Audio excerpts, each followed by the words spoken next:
The following is a presentation of 5 things every parent should know about teen substance abuse.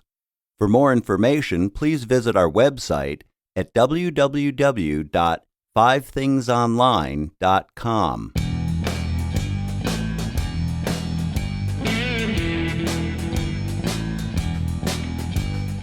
Five things every parent should know about teen substance abuse.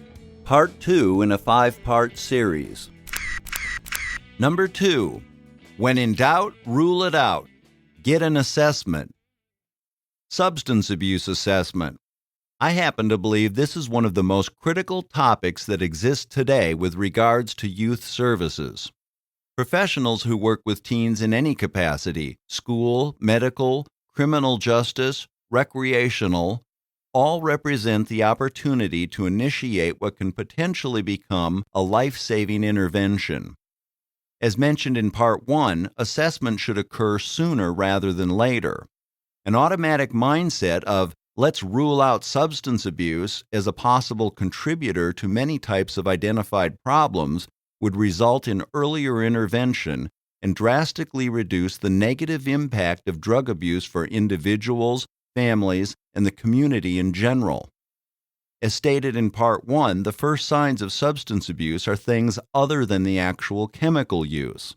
Therefore, it only makes sense to learn what those other signs are and initiate assessment when they're identified. With respect to our examples from Part 1, this might look like caught sneaking out at night, get an assessment. Stealing money from parents, get an assessment. Truancy, get an assessment. Grades dropping, get an assessment. Parents not comfortable with the new friends, get an assessment. Frequent or chronic cough, get an assessment. Smoking cigarettes, get an assessment. This may seem drastic or to be an overreaction, but that's the point. We've already determined that any of these can easily become what parents in drug treatment frequently identify in hindsight as some of the things we should have seen. Unfortunately, many are offended or angered at the inconvenience of being ordered to obtain a substance abuse assessment for their child when circumstances arise. I applaud professionals who aren't afraid of hurting feelings or taking some grief because they suggest or demand a substance abuse assessment. The idea of rule it out is just that. We just want to rule it out. What's the harm? That should be the attitude, but we're not there yet. The bottom line is, if there is a problem, you may be saving a life. If there isn't a problem, an appropriate plan can be developed. Which brings us to the next issue. What exactly is a substance abuse assessment? On one hand, everyone who comes in contact with the subject is in effect making an assessment at any given moment. Parents, teachers, attorneys, neighbors, probation officers, all of these folks observe and form opinions regarding a teen's potential chemical use.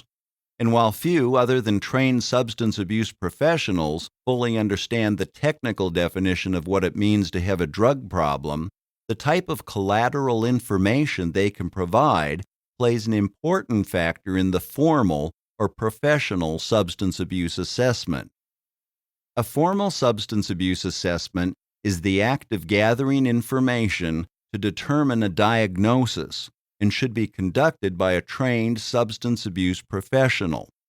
Elements of an assessment include interviewing the client to obtain a psychosocial history and chemical use history, employing standardized assessment tools such as the SASSI, which provide a score that suggests the severity of a client's problem, drug screens such as urine, hair, or oral swabs, and interviewing parents to obtain collateral information. The skill with which these various elements are used, the amount of time allotted for the appointment, and the qualifications and experience of the person conducting the assessment all contribute to the overall effectiveness of the process. This is where you can begin to see some differences between the various settings and circumstances under which assessments are conducted. One end of the spectrum might be the high-volume, court-ordered setting where the assessment consists of completing a standardized test and spending perhaps 15 minutes with a professional, with a minimal amount of actual therapeutic interaction. An example of the middle of the spectrum might be the free assessment offered by psychiatric hospitals and other rehab programs.